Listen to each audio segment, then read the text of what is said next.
Muy buen día, chicos. Vamos a ver el tema de terminología descriptiva. Es parte de la última unidad de nuestra materia. Pues básicamente la terminología descriptiva se refiere a estos términos que vamos a utilizar para describir el aspecto, la localización y el tamaño de una lesión. Se preguntarán, bueno, pues ¿qué es una lesión? Una lesión es una patología que se encuentra en una radiografía y que esa información, pues como aquí se menciona, se deberá documentar para todas las lesiones o patologías que vamos a ver en una radiografía dental o en una imagen dental en caso de que sea una radiografía digital. Y pues bueno, ¿por qué utilizamos una terminología descriptiva? Pues básicamente pues para que todos los odontólogos o todos el personal del área de la salud nos entendamos y podamos describir, podemos discutir, podemos platicar entre nosotros con los mismos términos para que no exista un problema de comunicación y tengamos todos un lenguaje común. Y además pues nos va a disminuir la posibilidad de una mala comunicación y además pues que nos permite la documentación. En caso de aspectos legales, nosotros podemos describir o podemos registrar cómo se observa una lesión en una radiografía, lo podemos documentar en nuestra historia clínica. Y pues existe una gran diferencia entre terminología descriptiva y diagnóstico. Incluso vimos en clases previas que había una diferencia de interpretación y diagnóstico. La terminología descriptiva nos va a permitir describir lo que vemos en una radiografía sin necesidad de dar un diagnóstico. No vamos a dar un diagnóstico, únicamente vamos a decir qué es lo que yo veo y pues es parte de uno de las pruebas o de los pasos para llegar o para lograr un diagnóstico. Otro de los aspectos importantes pues es la historia clínica, tener una buena historia clínica, tener nuestros hallazgos clínicos, que es lo que observamos en el paciente, si tiene una lesión cariosa, si tiene un absceso, si tiene una restauración, etcétera, etcétera. Los signos y síntomas, que también va de la mano con los hallazgos clínicos, pruebas de laboratorio, si hay que hacer algún estudio histopatológico y perdón, pruebas de laboratorio si hay que hacer alguna prueba de biometría hemática o alguna este, un perfil de orina probablemente, un perfil sanguíneo y biopsias. Si hay que hacer alguna biopsia, en este caso, pues un estudio histopatológico. Y pues además de ello, pues nuestros hallazgos radiográficos, que es lo que vamos a complementar para dar un diagnóstico. Les repito, no podemos dar un diagnóstico con una radiografía. No se puede. Y pues bueno, vamos a empezar para los términos. Vamos a empezar con los términos utilizados para describir lesiones radiolúcidas. Ya sabemos que pues alguna estructura radiolúcida va a ser aquella que se ve negra en una radiografía y que se ven así debido a que carecen de densidad y por lo tanto permiten el paso de los rayos X o de las de rayos X con poca o nada de resistencia y representa la destrucción del hueso o de alguna entidad que ocupa ese espacio dentro de los huesos de los maxilares. Hay poco hueso, hay poca estructura mineral, poco componente inorgánico y por lo tanto hay mayor paso de radiación a través de esa entidad o de esa estructura. Las lesiones radiolúcidas, aquí tenemos una lesión periapical, se pueden escribir en términos de aspecto, localización y tamaño. En cuanto al aspecto, tenemos que hay dos tipos de lesiones radiolúcidas. Unas son las uniloculares y otras son las multiloculares. Las uniloculares viene del término uni, que significa uno, y lóculo, que significa espacio pequeño o compartimiento. Por lo tanto, es unilocular, un solo espacio, un solo compartimiento. Aquí tenemos una imagen de una lesión unilocular radiolúcido. Este es un solo espacio, una sola cavidad. Normalmente son lesiones pequeñas, no expansibles y que pueden tener bordes corticados o no corticados, es decir, que se aprecian bien definidos los bordes con un halo radiopaco o simplemente no existe ese halo radiopaco. A eso se refiere por corticado o no corticado. Aquí menciona si exhibe un borde radiopaco fino, bien demarcado del hueso en la periferia y que generalmente esto indica que es un proceso benigno y de crecimiento lento. En el caso, por ejemplo, que tenemos un ejemplo del quiste residual, se hace una extracción, en este caso de un tercer molar, y pues queda un quiste que no fue eliminado de forma adecuada y es una lesión unilocular, es un solo espacio y los bordes están bien definidos o se encuentran corticados. Aquí podemos trazar los límites de ese borde y eso nos va a ayudar para identificar si es benigno o es maligno. En el caso de, por ejemplo, los bordes no corticados o los bordes difusos o los mal definidos, también se les puede llamar, representa un proceso benigno o en algunos casos malignos, dependiendo de la severidad del caso.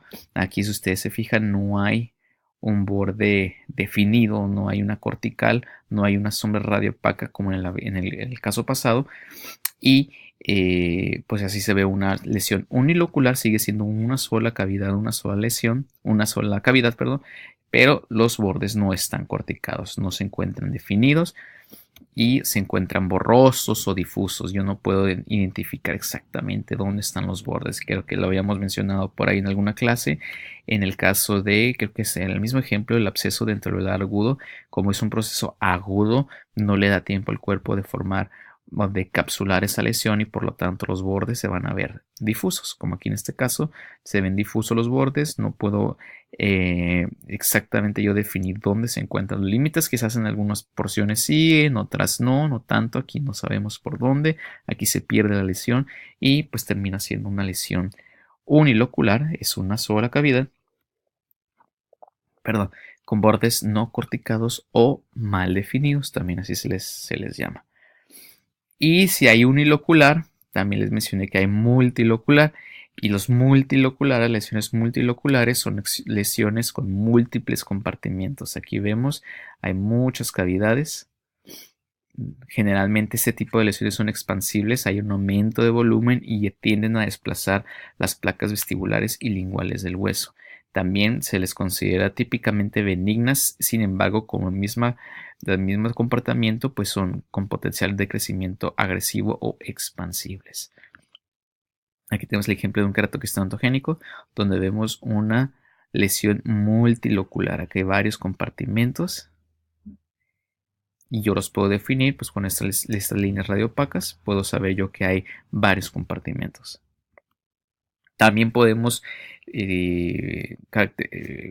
separarlas, clasificarlas, perdón, por su localización.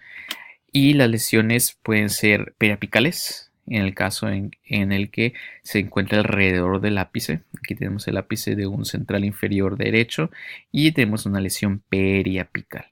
Y en este caso menciona que es un quiste periapical, pues se encuentra, como su nombre lo dice, en la porción periapical. Puede ser en cualquier diente y en cualquier raíz. Hay lesiones interradiculares, es decir, lesiones que se encuentran entre las raíces de los dientes adyacentes. Aquí tenemos un lateral y un canino superiores derecho y en este caso nos menciona un quiste lateral periodontal. Se encuentra una lesión radiolúcida, unilocular, corticada o bien definida, interradicular entre lateral superior derecho y un canino superior derecho. También podemos tener lesiones en zonas edéntulas donde no existe un órgano dentario y que se puede deber muchas veces por una extracción donde no se removió la cavidad quística o el quiste por completo y pues se mantiene dentro del maxilar. Aquí tenemos una lesión unilocular también bien definida, es radiolúcida y que se encuentra en una zona edéntula. Y también tenemos lesiones pericoronales que se encuentran alrededor de la corona de un diente impactado y también es muy común en terceros molares. Aquí tenemos el dibujo en esta parte, tenemos un tercer molar impactada y hay un quiste que cubre la totalidad de la corona. Es una sola cavidad, generalmente es unilocular, es bien definido, también bien corticado. Si se fijan aquí se encuentra la cortical. Una línea radiopaca que rodea a esta cavidad quística y se encuentra asociado a un diente impactado. Y también las podemos describir por su tamaño. Para este caso, pues bueno, las lesiones van a variar de tamaño, en diámetro, desde varios milímetros a varios centímetros. Generalmente utilizamos una regla para poder medir las lesiones y se deben de dar los tamaños en ambos sentidos, en largo y en ancho. Y pueden ser ya sea en milímetros o en centímetros.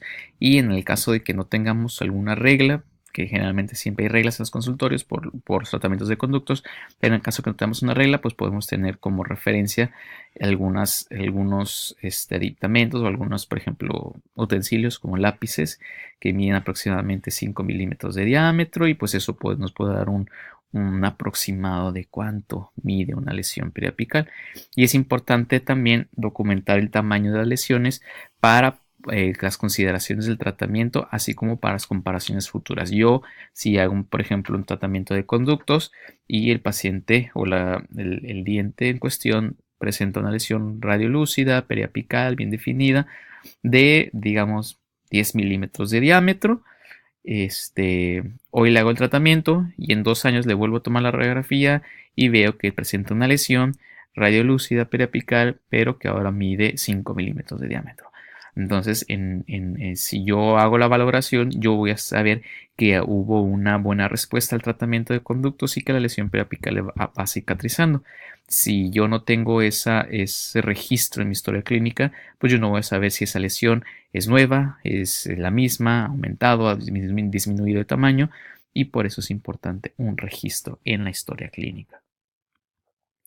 Aquí tenemos dos lesiones diferentes de dos tamaños diferentes. Aquí podemos pensar que es una lesión de aproximadamente unos 5 milímetros por 5 milímetros. Y en este caso tenemos una lesión un poquito más extensa de, digamos, unos 10 milímetros por 12 milímetros, 13 milímetros. Y ambas son quistes o pueden ser quistes periapicales. Sin embargo, pues el comportamiento pues es distinto. Podemos decir que esta tiene menor tiempo que esta.